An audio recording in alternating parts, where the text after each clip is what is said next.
ಕರ್ನಾಟಕ ರಾಜ್ಯ ಅನುಮತಿ ಪಡೆದ ವಿದ್ಯುತ್ ಗುತ್ತಿಗೆದಾರರ ಸಂಘ ಅವಿಂದು ರಸ್ತೆ ಬೆಂಗಳೂರು ನಗರ ಜಿಲ್ಲೆ ವತಿಯಿಂದ ಅರಮನೆ ಮೈದಾನದಲ್ಲಿ ಪೆವಿಲಿಯನ್ ಅಂತ ಈ ಮಂಟಪದಲ್ಲಿ ದಯವಿಟ್ಟು ಇವತ್ತು ನಾವು ಅಣ್ಣಮ್ಮ ದೇವಿ ಪ್ರತಿಷ್ಠಾಪನೆ, ಪ್ರತಿಭಾ ಪುರಸ್ಕಾರ, ಹಿರಿಯ ಗುತ್ತಿಗೆದಾರರಿಗೆ ಸನ್ಮಾನ ಹಾಗೂ ರಸಂಜೆ ಕಾರ್ಯಕ್ರಮ ಹಾಗೂ ಇನ್ನಿತರೆ ಹಲವಾರು ಮಿಮಿಕ್ರಿ ಹಲವಾರು ಕಾರ್ಯಕ್ರಮಗಳನ್ನು ಹಮ್ಮಿಕೊಂಡಿದ್ದೀವಿ. ದಯವಿಟ್ಟು ಎಲ್ಲ ಸದಸ್ಯರು, ನನ್ನ ನೆಚ್ಚಿನ ಬೆಂಗಳೂರು ಮತ್ತು ಗ್ರಾಮಾಂತರ ಎಲ್ಲ ಸದಸ್ಯರು ಪಾಲ್ಗೊಂಡು ಇದನ್ನು ಉಪಯೋಗಿಸಬೇಕು ಅಂತೇಳಿ ತಮ್ಮಲ್ಲಿ ಕಳಕಳಿಯಿಂದ ಕೇಳ್ಕೊತೀನಿ. ಇನ್ನು ಹಲವಾರು ಕಾರ್ಯಕ್ರಮಗಳು ಬರ್ತವೆ. ನಾಳೆ ಭಾನುವಾರ ಚಾಮುಂಡೇಶ್ವರಿಯ ಒಂದು ಮೆರವಣಿಗೆ ಇರ್ತದೆ, ಪ್ರಸಾದ ವಿನಿಯೋಗ ಇರ್ತದೆ, ವೆಜ್ಜು ನಾನ್ ವೆಜ್ ಎರಡೂ ಇರ್ತದೆ. ದಯವಿಟ್ಟು ಎಲ್ಲರೂ ಪಾಲ್ಗೊಳ್ಬೇಕು. ನಾನು ಕಳಕಳಿಯಿಂದ ಕೇಳ್ಕೊತೀನಿ. ಸದಸ್ಯರು ಯಾವುದೇ ಒಂದು ಪರ ವಿರೋಧ ಇಲ್ಲದೆ, ನಾವು ತಂಡ ಭೇದವಿಲ್ಲದೆ ಎಲ್ಲರೂ ಇನ್ವೈಟ್ ಮಾಡಿದ್ದೀವಿ. ದಯವಿಟ್ಟು ಎಲ್ಲರೂ ಬಂದು ಪಾಲ್ಗೊಂಡು ಇದನ್ನು ಅಸೆಸ್ ಮಾಡಿಕೊಡ್ಬೇಕು ಅಂತೇಳಿ ನಾನು ಕೇಳ್ಕೊತೀನಿ. ನಮ್ಮ ರಾಜ್ಯಾಧ್ಯಕ್ಷರ ಕಡೆಯಿಂದ ಹಲವಾರು ಗುತ್ತಿಗೆದಾರರಿಗೆ ಕಾಲಕ್ಕೆ ಬೇಕಂತ ಏನು ಕಾನೂನುಗಳಾಗಿರ್ಬೋದು ಅಥವಾ ಅವರ ಕೆಲಸ ಕಾರ್ಯಗಳಿಗೆ ತೊಡಕುಗಳಾಗ್ತಕ್ಕಂಥ ನಿವಾರಣೆಗಳಾಗಿರ್ಬೋದು, ಹಾಗೆ ಸಂಘದಲ್ಲಿ ಬದಲಾವಣೆ ಆಗ್ತಂಥ ಒಂದು ಕಾರ್ಯಕ್ರಮಗಳಾಗಿರ್ಬೋದು, ಇವತ್ತು ಈ ಕಾರ್ಯಕ್ರಮ ಮಾಡೋಕ್ಕೆ ಮೋಟಿವೇಟು ಅವ್ರದ್ದೇ ನಮ್ಮ ರಾಜ್ಯಾಧ್ಯಕ್ಷತೆ. ಏನಿಲ್ಲ ಅವರು ನಾನು ಹಿಂದೆ ಇದ್ದೀನಿ, ನೀವು ನಡರಿ ಬಂದೆ ಅಂತಾರೆ. ಅಂಥ ಅಧ್ಯಕ್ಷಿದ್ರೆ ಇಂಥ ಫಂಕ್ಷನ್ನ ಒಂದಲ್ಲ ವರ್ಷ ಅವ್ರನ್ನ ಮಾಡ್ಬೋದು, ದೊಡ್ಡ ವಿಷಯ ಅಲ್ಲ. ದಯವಿಟ್ಟು ಇಂಥ ಅಧ್ಯಕ್ಷ ಸಿಕ್ಕಿರೋದು ನಮ್ಮ ಪುಣ್ಯ. ನಾವು ಇಂಥ ಅಧ್ಯಕ್ಷನ ನಾವು ಮುಂದೆ ಪಡಿತೀವಿ. ಇನ್ನು ಬೇರೆಯವರು ಬರ್ತಾರೆ ಅಂತ ನನ್ನ ನಂಬಿಕೆ ಇಲ್ಲ. ದಯವಿಟ್ಟು ಹೇಳ್ತೀವಿ, ಇದನ್ನು ಸದಸ್ಯರು ತಿಳ್ಕೋಬೇಕು. ಮುಂದೆ ಏನಾಗ್ತಿತ್ತು, ಹಿಂದೆ ಹೆಂಗಿತ್ತು ಸಂಘ, ಇವತ್ತು ಹೆಂಗಿದೆ, ಇವತ್ತು ಯಾವ ಮಟ್ಟದಲ್ಲಿ ನಮ್ಮ ಸಂಘ ಬೆಳೀತಾ ಇದೆ, ಯಾವ ಇದು ರೇಂಜಲ್ಲಿ ನಾವು ಕೆಲಸ ಕಾರ್ಯಗಳನ್ನು ಮಾಡ್ತಾ ಇದ್ದೀವಿ, ಅದನ್ನು ತಿಳ್ಕೋಬೇಕು. ಸದಸ್ಯರು ಮನಗಂಡಬೇಕು. ಇವತ್ತು ರಾಜ್ಯಾಧ್ಯಕ್ಷರ ಒಂದು ಒಡೆದಾಟ, ಅವರ ಶ್ರಮ ಏನಿದೆ ನಾವು ನೋಡ್ತಾ ಇದ್ದೀವಿ, ದಿನನಿತ್ಯ ನೋಡ್ತಾ ಇದ್ದೀವಿ ಹೋರಾಟನ. ಅದನ್ನು ಮನಗಂಡು ದಯವಿಟ್ಟು ಸದಸ್ಯರು ಇದನ್ನು ಏನೇ ಇರಲಿ, ನಮ್ಮ ಮನಸ್ತಾಪಗಳು ಏನೇ ಇರಲಿ, ಯಾವುದೇ ಕಾರ್ಯಕ್ರಮ ಆಗಿರಲಿ, ಅವೆಲ್ಲ ಏನಿದ್ರು ದಯವಿಟ್ಟು ಎಲ್ಲರೂ ಪಾಲ್ಗೊಳ್ಳಿ, ಒಂದು ಸದುಪಯೋಗ ಪಡಿಸ್ಕೊಳ್ಳಿ.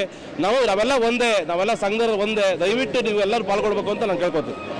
ಕರ್ನಾಟಕ ರಾಜ್ಯ ಅನುಮತಿ ಪಡೆದ ವಿದ್ಯುತ್ ಗುತ್ತಿಗೆದಾರರ ಸಂಘ ರಿಜಿಸ್ಟರ್ಡ್ ಬೆಂಗಳೂರು ನಗರ ಜಿಲ್ಲಾ ಸಮಿತಿಯ ಒಂದು ನೇತೃತ್ವದಲ್ಲಿ ದಿನಾಂಕ 12, 13 ಹಾಗೆ 14ನೇ ತಾರೀಕು ಪ್ರಥಮ ಬಾರಿಗೆ ನಾಡದೇವತೆ ಅಣ್ಣಮ್ಮ ದೇವಿಯ ಒಂದು ಪ್ರತಿಷ್ಠಾಪನೆ ಮಾಡಿ, ತಾಯಿಗೆ ಎಲ್ಲ ವಿದ್ಯುತ್ ಗುತ್ತಿಗೆದಾರರಿಗೆ ಒಳ್ಳೆಯದಾಗಲಿ ಅಂತ ಪೂಜೆಯನ್ನು ಮಾಡಿ, ತಾಯಿಯ ಹೆಸರಲ್ಲಿ ಎಲ್ಲ ಗುತ್ತಿಗೆದಾರರ ಹೆಸರಲ್ಲಿ ಒಂದು ಅನ್ನದಾನವನ್ನು ಮಾಡಬೇಕು ಅಂತ ಒಂದು ಕಾರ್ಯಕ್ರಮವನ್ನು 3 ದಿನಗಳ ಕಾರ್ಯಕ್ರಮವನ್ನು ಆಯೋಜನೆ ಮಾಡಿದ್ದಾರೆ. ಅದರ ಮಧ್ಯೆ ನಮ್ಮ SLC ಮತ್ತು ದ್ವಿತೀಯ PCಯಲ್ಲಿ ತೇರ್ಗಡೆಯಾದಂಥ ನಮ್ಮ ವಿದ್ಯುತ್ ಗುತ್ತಿಗೆದಾರರ ಪ್ರತಿಭಾವಂತ ವಿದ್ಯುತ್ ಗುತ್ತಿಗೆದಾರರ ಮಕ್ಕಳನ್ನು ಸನ್ಮಾನ ಮಾಡಿಸೋದು, ಮತ್ತು ನಮ್ಮ ಹಿರಿಯ ಗುತ್ತಿಗೆದಾರರಿಗೆ ನಾವು ಸನ್ಮಾನ ಮಾಡೋ ಮುಖಾಂತರ ಈ ಒಂದು ಅದ್ದೂರಿ ಕಾರ್ಯಕ್ರಮವನ್ನು ಪ್ರಥಮ ಬಾರಿಗೆ ನಮ್ಮ ಸಂಘದ ಇತಿಹಾಸದಲ್ಲೇ, ಏನು ಬೆಂಗಳೂರು ನಗರ ಜಿಲ್ಲೆ ಹಲವಾರು ವರ್ಷಗಳಿಂದ ಇದೆ, ಫಸ್ಟ್ ಟೈಮ್ ಈ ಥರ ಒಂದು ಕಾರ್ಯಕ್ರಮವನ್ನು ಆಯೋಜನೆ ಮಾಡಿದ್ದಾರೆ. ಮೊದಲಿಗೆ ನಾನು ಬೆಂಗಳೂರು ನಗರ ಜಿಲ್ಲಾ ಸಮಿತಿ ಎಲ್ಲ ಪದಾಧಿಕಾರಿಗಳು, ಕಾರ್ಯಕಾರಿ ಸಮಿತಿ ಸದಸ್ಯರಿಗೆ ನನ್ನ ಅನಂತ ಧನ್ಯವಾದಗಳನ್ನ ತಿಳಿಸ್ತಾ ಇದ್ದೀನಿ. ಮತ್ತು ನಮ್ಮ ಸಂಘ ಏನು 102 ವರ್ಷದ ಸಂಘ, ಇಂಥ ಹಲವಾರು ಕಾರ್ಯಕ್ರಮಗಳನ್ನು ಮಾಡಬೇಕಾಗಿರೋ ಮೂಲ ಉದ್ದೇಶ ನಮ್ಮ ಸಂಘಟನೆಗೆ, ಒಂದು ಸಂಘ ಒಂದು ಸಂಘಟನೆ ಆಗಬೇಕು, ಗುತ್ತಿಗೆದಾರರು ಒಬ್ರಿಗೊಬ್ಬರು ಪರಸ್ಪರ ಪರಿಚಯ ಆಗಬೇಕು ಅಂದರೆ ಇಂಥ ಕಾರ್ಯಕ್ರಮಗಳು ಬೇಕು. ಅದರ ಕಳೆದ ಭಾನುವಾರ ಮೈಸೂರಲ್ಲಿ ಕಾರ್ಯಕ್ರಮವನ್ನು ಮಾಡಿದ್ದು, ಇವತ್ತು ಬೆಂಗಳೂರಲ್ಲಿದೆ, ಇದೇ ಮಂಗಳವಾರ ಚಿಕ್ಕಮಗಳೂರಲ್ಲಿದೆ, ಹಾಗೆ 27ನೇ ತಾರೀಕು ಬೆಳಗಾಮಲ್ಲಿದೆ. ಹೀಗೆ ಪ್ರತಿ ಜಿಲ್ಲೆಗಳಲ್ಲೂ ನಮ್ಮ ಗುತ್ತಿಗೆದಾರರು ತುಂಬ ಸ್ಪಿರಿಟಿಂದ ಕಾರ್ಯಕ್ರಮಗಳನ್ನ ಮಾಡ್ತಾ ಇದ್ದಾರೆ. ಹಾಗೆ ವಿಶೇಷವಾಗಿ ಇಷ್ಟೆಲ್ಲ ಕಾರ್ಯಕ್ರಮಗಳ ಹಿಂದೆ ಸರ್ಕಾರದ ಗಮನವನ್ನು ಸೆಳೆಯುವಂಥ ಒಂದು ಪ್ರಯತ್ನವನ್ನು ಮಾಡ್ತಾ ಇದ್ದೀವಿ ಸಂಘದ್ದು. ಈ ಒಂದು ಸಂಘ ಇದೆ, ಇಡೀ ರಾಜ್ಯದಲ್ಲಿ ಸಂಘಕ್ಕೆ ತನ್ನದೇ ಆದ ಒಂದು ಶಕ್ತಿ ಇದೆ.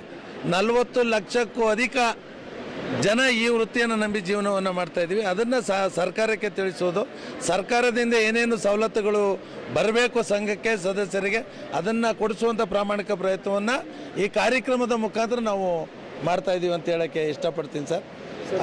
ಎಲ್ಲ ಸದಸ್ಯರು ನಿಮ್ಮ ಅಧ್ಯಕ್ಷತೆಯನ್ನು ಭಾಳ ವಿನಮ್ರವಾಗಿ ಅಂದರೆ ಅವರು ಹೊಗಳ್ತಾರೆ, ಅದಕ್ಕೆ ಏನು ಕಾರಣ ಏನಿಲ್ಲ ಸರ್. ನಾವು ಒಂದು ಗುತ್ತಿಗೆದಾರರಲ್ಲಿ ಗುತ್ತಿಗೆದಾರರು. ನಾವು ಈ ಅಧಿಕಾರ ಕೇವಲ 3 ವರ್ಷ ಇರ್ಬೋದು.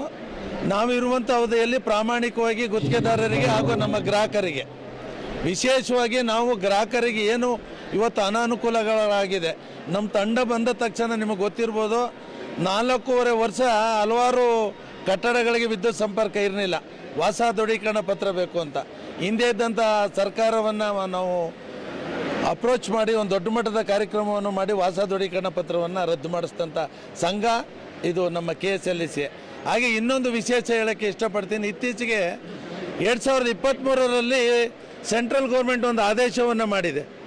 15 ಮೀಟ್ರಿಗಿಂತ ಹೆಚ್ಚಿನ ದೊಡ್ಡ ಕಟ್ಟಡಗಳಿದ್ದರೆ BBTಯನ್ನು ಹಾಕ್ಬೇಕಂದ್ರೆ ಬಸ್ ಬಾರ್ ಡಕ್ಕು, ಅದನ್ನು ಯಾವುದೇ ಕಾರಣಕ್ಕೂ ಮಾಡೋಕ್ಕಾಗಲ್ಲ. ಸಣ್ಣ ಪುಟ್ಟ ಕಟ್ಟಡಗಳು ಅದನ್ನು ನಾವು ರದ್ದು ಮಾಡುವ ಪ್ರಯತ್ನದಲ್ಲಿ ನಾವು ಇದ್ದೀವಿ. ಈಗ ತಾತ್ಕಾಲಿಕವಾಗಿ ರದ್ದಾಗಿದೆ. ಅದನ್ನು ಗೆಜೆಟ್ ನೋಟಿಫಿಕೇಷನ್ ಆಗಿರೋದ್ರಿಂದ ಒಂದು ಸಮಿತಿ ಮಾಡಿದ್ದಾರೆ. ಆ ಸಮಿತಿಯಲ್ಲಿ ನಮ್ಮ ಸಂಘದಿಂದನೂ ಒಬ್ಬರು ಸದಸ್ಯರಿದ್ದಾರೆ. ನಾವೆಲ್ಲ ವರದಿಯನ್ನು ಕೊಟ್ಟು ಇನ್ನೊಂದು 1 or 2 ಮಂತ್ಸಲ್ಲಿ ಅದನ್ನು ರದ್ದು ಮಾಡುವ ಮುಖಾಂತರ ಈ ರಾಜ್ಯದ ಗ್ರಾಹಕರಿಗೆ ಅನುಕೂಲ ಮಾಡಿಕೊಡ್ತೀವಿ ಅಂತ ಸಂಘದ ಪರವಾಗಿ ಹೇಳೋಕ್ಕೆ ಇಷ್ಟಪಡ್ತೀನಿ. ಅನುಮತಿ ಪಡೆದ ವಿದ್ಯುತ್ ಗುತ್ತಿಗೆದಾರರ ಸಂಘ ಬೆಂಗಳೂರು ಜಿಲ್ಲಾ ಸಮಿತಿ ವತಿಯಿಂದ ಇವತ್ತು ಒಂದು ಸ್ಪೋರ್ಟ್ಸ್ ಹಾಗೂ ಅಣ್ಣಮ್ಮ ದೇವಿಯ ಕಾರ್ಯಕ್ರಮಗಳನ್ನು ಏರ್ಪಡಿಸಿದ್ದಾರೆ. ಇದು ನಮ್ಮ ತಿಳಿದಂಗೆ 100 ವರ್ಷ ಇತಿಹಾಸದಲ್ಲೇ ಬೆಂಗಳೂರು ಜಿಲ್ಲಾ ಸಮಿತಿಯವರು ಈ ಥರ ಒಂದು ಕ್ರೀಡಾ, ಆಮೇಲೆ ಸಾಂಸ್ಕೃತಿಕ ಕಾರ್ಯಕ್ರಮಗಳು, ಆಮೇಲೆ ಸನ್ಮಾನ ಕಾರ್ಯಕ್ರಮಗಳು, ಹಿರಿಯರಿಗೆ ಸನ್ಮಾನ ಕಾರ್ಯಕ್ರಮಗಳು, ಈ ಥರ ಕಾರ್ಯಕ್ರಮಗಳು ಜಿಲ್ಲಾ ಸಮಿತಿಯವರು ಈ 100 ವರ್ಷದಲ್ಲಿ ಇದೇ ಪ್ರಥಮ ಬಾರಿಗೆ ಪ್ಯಾಲೇಸ್ ಗ್ರೌಂಡಲ್ಲಿ ಮಾಡ್ತಾ ಇದ್ದಾರೆ. ಈ ಕಾರ್ಯಕ್ರಮಕ್ಕೆ ಎಲ್ಲ ವಿದ್ಯುತ್ ಗುತ್ತಿಗೆದಾರರು ಬಂದಿದ್ದಾರೆ. ಈ ಕಾರ್ಯಕ್ರಮಕ್ಕೆ ನಾನು ಈ ಜಿಲ್ಲಾ ಸಮಿತಿಗೆ ಶುಭ ಹಾರೈಸ್ತೇನೆ.